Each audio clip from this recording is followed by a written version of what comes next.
We were the people who were not in the papers. We lived in the blank white spaces at the edge of print. It gave us more freedom. We lived in the gaps between the stories.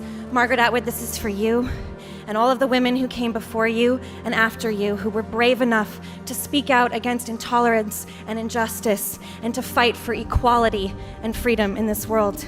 We no longer live in the blank white spaces at the edge of print. We no longer live in the gaps between the stories. We are the story in print, and we are writing the story ourselves.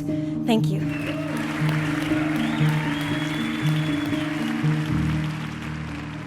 You begin this way. This is your hand. This is your eye. That is a fish, blue and flat on the paper, almost the shape of an eye. This is your mouth. This is an O, or a moon, whichever you like. This is yellow. Outside the window is the rain, green because it is summer. And beyond that, the trees, and then the world, which is round and has only the colors of these 9 crayons. This is the world which is fuller and more difficult to learn than I have said. You are right to smudge it that way, with the red and then the orange. The world burns. Once you have learned these words, you will learn that there are more words that you can ever learn. The word hand floats over your hand, like a small cloud over a lake. The word hand anchors your hand to this table.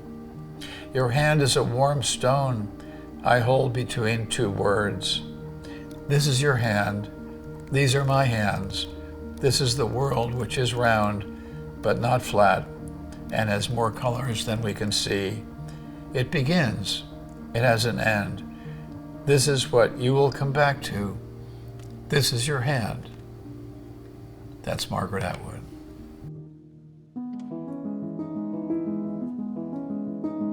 I knew her poems very early on, from the 1960s. I was a young, pretty impressionable poet then. The tone of her poems was different from anything that was being written at the time. It was sardonic, caustic, even cruel, cryptic, but always accurate and truthful. I didn't know you could write like that. Some of them have suggested there's a cruelty in your work. Do you think that's valid? Is there cruelty in life? Yes.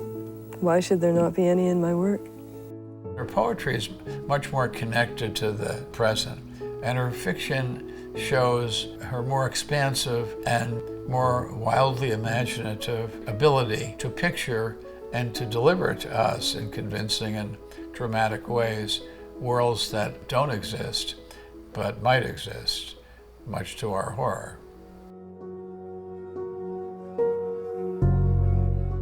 I wish this story were different. I wish it were more civilized. I wish it showed me in a better light. If not happier, then at least more active, less hesitant, less distracted by trivia. I wish it had more shape. I wish it were about love, or about sudden realizations important to one's life, or even about sunsets, birds, rainstorms, or snow. Maybe it is about those things in a way, but in the meantime, there is so much else getting in the way, so much whispering, so much speculation about others, so much gossip that cannot be verified, so many unsaid words, so much creeping about and secrecy. And there is so much time to be endured, time heavy as fried food or thick fog. And then all at once, these red events like explosions on streets otherwise decorous and matronly and somnambulant. I'm sorry there is so much pain in this story. I'm sorry it's in fragments, like a body caught in crossfire or pulled apart by force, but there is nothing I can do to change it.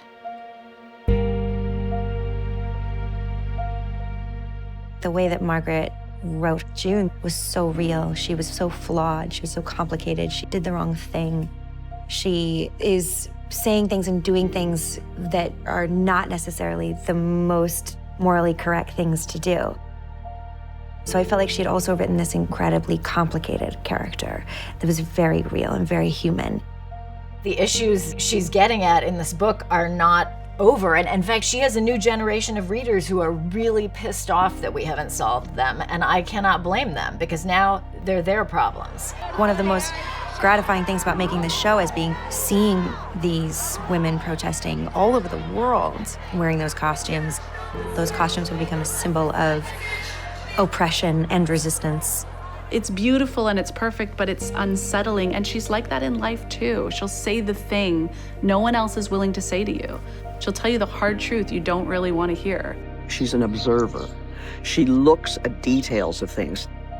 She does fulfill what Akira Kurosawa said you must do as an artist. The artist never averts his eyes. That means that you look at everything, the most horrible, the most beautiful, and that you never turn away.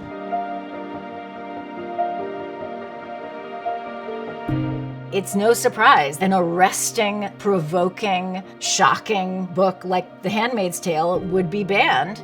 Her voice means so much, and she's been so embraced by the culture at large that in a way, the idea that her books are being banned just underscores the ludicrousness of this effort.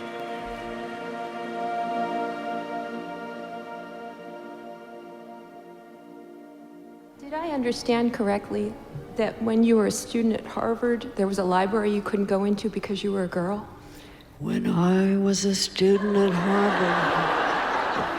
Yes, it was Lamont Library, and it was for male undergraduates, and it had all the modern poetry in it. I could get them out, but I couldn't go in there. How can you express that so calmly? Because I'm old. One of the surprising things about her work is that for all of its ferocity, there's a lot of humor in it. They were right about the soul. There is one. But nothing else we were told was correct, as it turns out. For instance, I myself jumped directly from snail to human. I was demolishing a lettuce leaf, my oval, raspy-toothed mouth opening and closing like a flesh valve as I oozed along on my own self-generated, glistening slime highway. What happened next?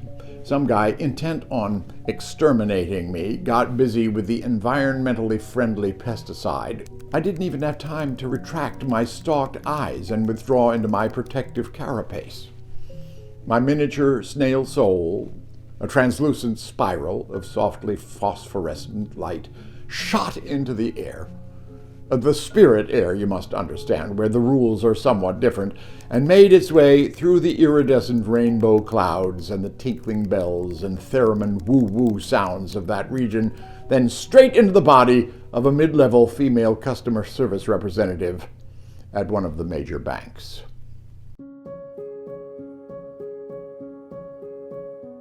She functions on so many levels. She's a writer who absolutely delights you. She's so witty and deft, and her sensibility is so playful and impish, and yet she is completely fearless and sometimes fierce. The scariest hypotheses she creates are entirely based on fact and evidence of what could possibly happen, the things that are already in place to turn things very, very dark. And she does it with humor. How extraordinary. She just has kept getting better.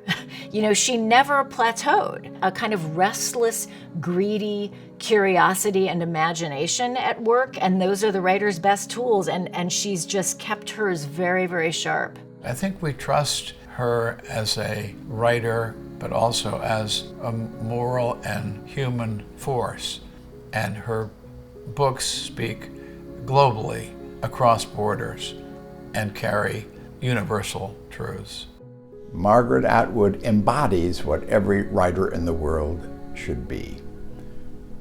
Delightful, readable, ironic, wise, and very challenging.